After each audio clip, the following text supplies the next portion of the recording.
நண்பர்களே, இங்க பாத்தீங்களா என்கிட்ட இருக்கு ஒரு ராட்சச கொம்பனிக்க தலை. இதை வச்சு என்ன பண்ண போறேன், இன்னைக்கு தலைக்கறி தான் பண்ண போறேன். இதை வந்து சின்ன வயசுல எங்க பாட்டியும் தாத்தாவும் வீட்டுல சமைச்சு தரணும், செம்ம டேஸ்டா இருக்கும். அதே மாதிரி இன்னைக்கு அதே டேஸ்ட்ல நான் இன்னைக்கு தலைக்கறி சமைச்சு கிழங்க கூட வச்சு தின்ன போறேன். வாருங்க ஃபர்ஸ்ட் தலையை கண்டம் துண்டமா வெட்டுவோம்.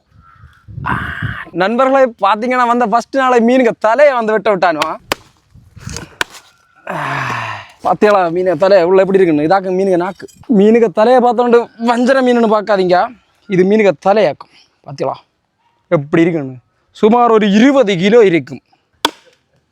மீனெல்லாம் ஒரு விளையாட்டு துண்டு துண்டாக வெட்டியாச்சு. எனக்கு இதில் பிடிச்சது இந்த கண் ஆகும். பார்த்தீங்களா, இந்த கண் ஆகும் பிடிச்சது. அதான் நான் முழு சாட்டு எடுப்பேன். இந்த தலையை இப்படியே போட்டு நல்ல முறைக்கு அவிச்சு தின்னோம்.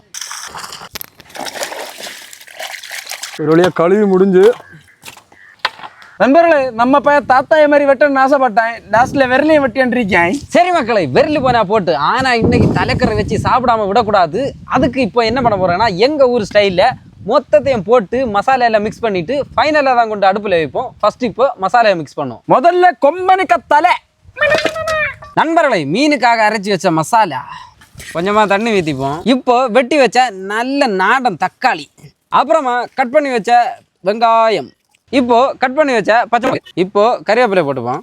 இப்போ நம்ம புளி தண்ணி சேர்த்துப்போம். நண்பர்களை, கல்லுப்பு போடுவோம்.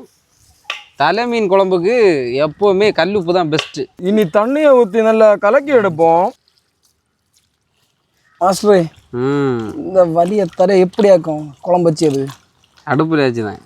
Okay okay. இனிமேல் இதை அப்படியே அடுப்பில் வச்சு நல்லா வேக வச்சு எடுத்தால் போதும். கொதுன்னு கொதிச்சு வரும்போது அப்படியே இறக்கி சாப்பிடணும் மக்களை. அடுப்புக்கு நெருப்பு வச்சாச்சு, இனி சமையல் பண்ணிடுவோம். ஆகா, தலைக்கறி நல்ல மனம்.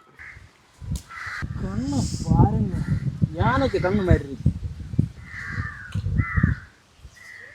கொம்பன் குசும்புக்காரன் வேகிறதுக்கு ரொம்ப டைம் எடுத்துட்டேன். கொம்பனிய தலையை நாங்கள் வேக வச்சு எடுத்துட்டோம். இனி ருசி பார்க்க போகிறோம். வாங்க சுவைப்போம்.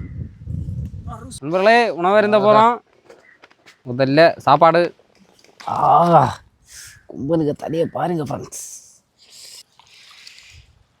நண்பர்களை, ஒரு வழியாக தலைக்கறி சமைச்சு முடிஞ்சாச்சு. இனி டேஸ்ட் பண்ண போகிறோம். கிழங்கு கூட வச்சு தின்னலான்னு தான் ஆசை. கிழங்கு பிடுங்க போன இடத்துல கண்டக்காரன் வந்துட்டேன், அதான் டக்குன்னு ஓடி வந்துட்டேன். இனி சாப்பாட்டை கூட வச்சு சாப்பிடுவோம். செம்ம பசி. மீனோட கண் எனக்கு நண்பர்களே, உங்களுக்கும் இந்த மாதிரி தலையெல்லாம் கிடச்சுன்னா அதை தூர போட்டுறாதீங்க. நாங்கள் பண்ண அதே ஸ்டைலில் பண்ணுங்க. உண்மையாகவே டேஸ்ட் வந்து அல்டிமேட்டாக இருக்கும். உங்களுக்கு இதே மாதிரி தலைக்கறி சாப்பிட்ட அனுபவம் உண்டு, நான் மறக்காம கமெண்ட்ல சொல்லுங்க.